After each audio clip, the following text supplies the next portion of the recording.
오늘의 사연 시작하겠습니다.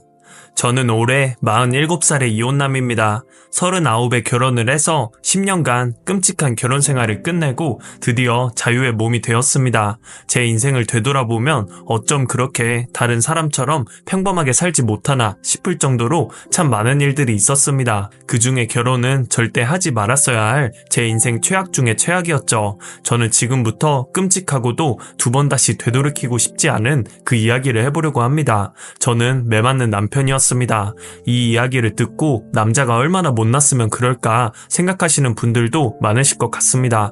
이게 다른 사람의 이야기라면 저도 그랬을지도 모르겠습니다. 그런데 경험해본 사람은 알 겁니다. 한 번, 두 번 맞기 시작하면 그게 끝이 없다는 것을요. 제 나이 39살에 아는 지인으로부터 이혼한 그 여자를 소개를 받았습니다. 아내라는 말조차 입에 올리기 싫어서 그냥 그 여자라고 하겠습니다. 소개시켜준 사람은 동네에서 마트를 하는 아주머니였어요. 그 아주머니는 주변 사람들 중매도 많이 서고 성사도 많이 시키기로 소문난 사람이었죠. 제가 나이가 먹도록 연애도 못하고 여자도 못 만나고 있으니까 자기가 중매를 서겠다고 하더라고요. 저같이 숫기 없는 사람은 야무지고 똑부러지는 여자를 만나야 한다면서 소개시켜준 여자가 이혼한 그 여자였어요. 저는 결혼할 마음이 없는 건 아니었지만 워낙 내세울 게 없는 사람이라서 누구를 소개받는 게 너무 부담스러웠죠. 엄마는 아버지의 주사와 폭력을 견디지 못해서 제가 어릴 때 집을 나가셨고 아버지는 제가 중학교 때 간암으로 돌아가셨습니다. 그 뒤로 저는 삼촌집,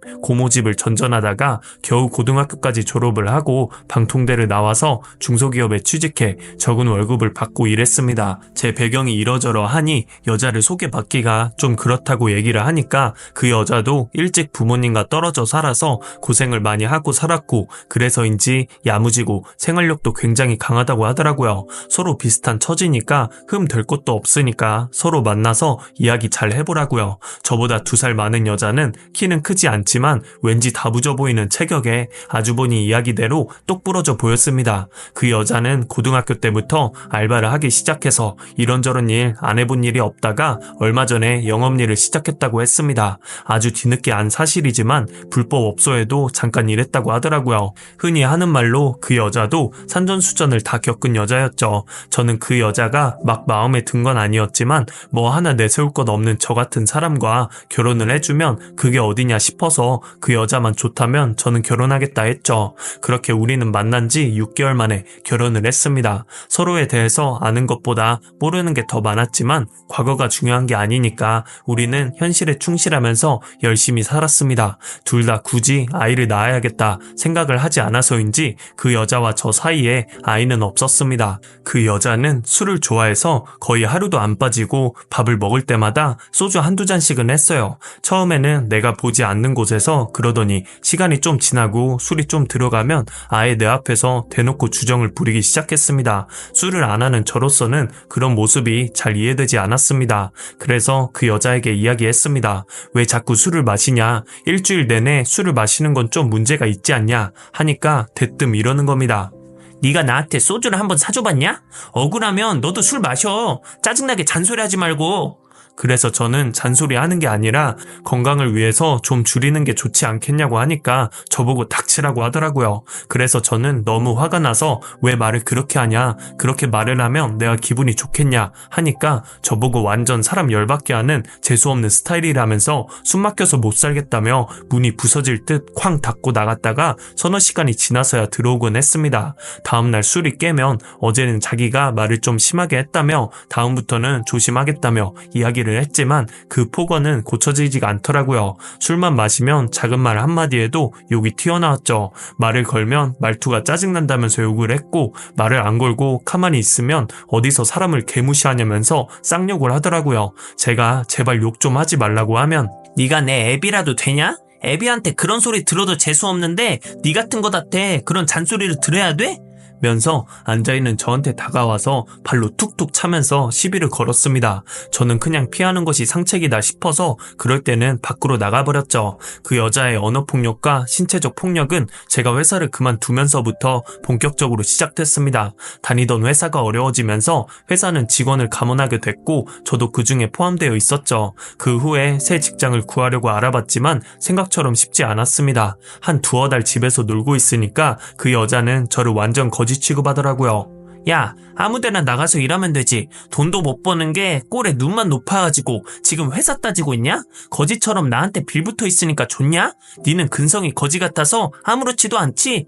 입에 담을 말 못 담을 말 저에게 온갖 악담을 퍼부었습니다. 제가 웬만해서는 상대하지 말자 싶어서 듣고 넘기면 지금 사람 말 무시하냐고 시비 걸고 나한테 말 그렇게 하지 말라고 하면 거지 같은 게 입만 살아서 말대꾸한다 합니다. 도대체 나한테 왜 이래? 이럴 거면 왜 나랑 결혼했어? 나 당신이 안 그래도 너무 힘드니까 제발 그만 좀 해. 참다 못해서 언성이라도 좀 높이니까 버릇을 고쳐준다면서 저에게 본격적으로 손찌검을 하기 시작했습니다.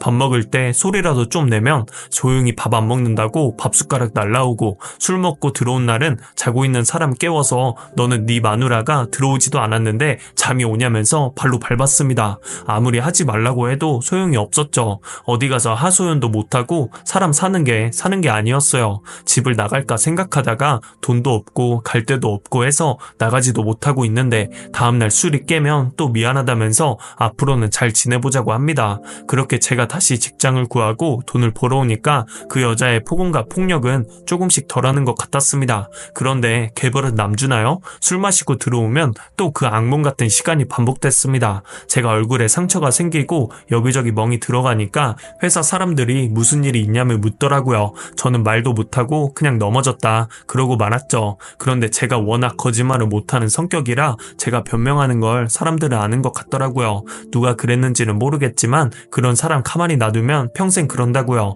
증거를 잡아서 콩밥 먹이고 다시는 그러지 못하게 만들어야 된다고 하더라고요. 저도 차라리 죽었으면 죽었지 이대로 더 살 수는 없겠다 싶었습니다. 그래서 저는 그 여자가 나에게 했던 말들 일기로 기록하기 시작했고, 중고 전화기를 하나 더 구입해서 그 여자가 술 마시고 늦게 들어오는 날에는 현관문 소리만 나면 방에 하나, 거실에 하나 전화기를 숨겨서 녹화 버튼을 누르고 그 여자가 어떻게 미쳐 날뛰는지 찍어뒀습니다. 제가 반항이라도 하면 옆에 뭐가 잡히는 대로 집어 던졌고요. 병원에서 진단서도 끊었습니다. 저는 이 지옥 같은 소굴에서 벗어나기 위해서 그 모든 자료들을 들고 경찰서로 가져가서 그 여자를 고소하고 이혼 청구 소송을 했습니다. 그 여자는 저에게 2천만 원의 위자료를 주는 걸로 결론이 났습니다. 저는 그 여자로부터 벗어나는 것 같아서 너무나 기뻤습니다. 그런데 고소하고 이혼 청구하는 것으로 그 여자와의 사이는 정리가 되지 않았습니다. 제가 회사에서 일을 하고 있는데 그 여자가 찾아왔습니다.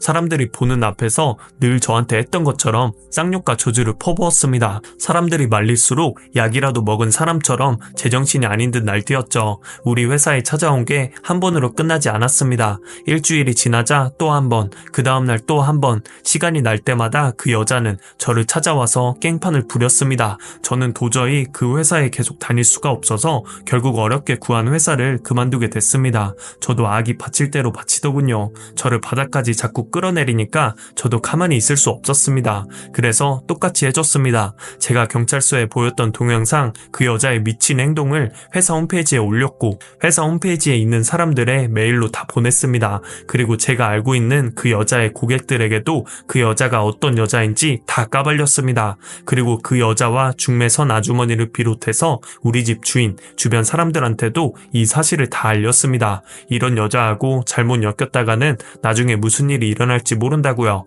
그 여자 회사 우리 동네가 발칵 뒤집혔고 그 여자도 결국 회사에서 쫓겨나듯이 그 잘난 회사를 그만두고 나와야 했고 집도 빼야 했죠. 졸지에 쪽박치게 된 거죠. 소문을 들어보니까 알코올 중독 증세가 더 심해져서 직장도 못 구하고 있다고 하더라고요. 그 여자는 지금도 저한테 전화를 걸고 문자로 온갖 욕과 악담을 퍼부어대고 있습니다. 전화번호를 바꿀까? 또 생각을 했지만 전화번호를 바꾸지도 수신 거부하지도 않았습니다. 그 여자가 나한테 어떻게 하는지 끝까지 지켜보려고요. 저는 계속 지켜만 보다가 얼마 전에 문자를 한 통 보냈습니다. 나 이제 네가 알던 예전에 그 사람이 아니라고요. 까불지 말고 조심하고 살아라고요. 너는 완전히 상종하지 못할 인간 말종이며 내가 태어나서 최고 미친 짓을 한 게 너 같은 거 만나서 결혼을 한 거고 제일 잘한 건 너 같은 쓰레기 닮은 애를 낳지 않은 거라고요. 또 미친 듯이 날뛰면서 전화해대고 문자 폭탄을 보내대요? 그러던지 말던지 저는 신경 안 씁니다.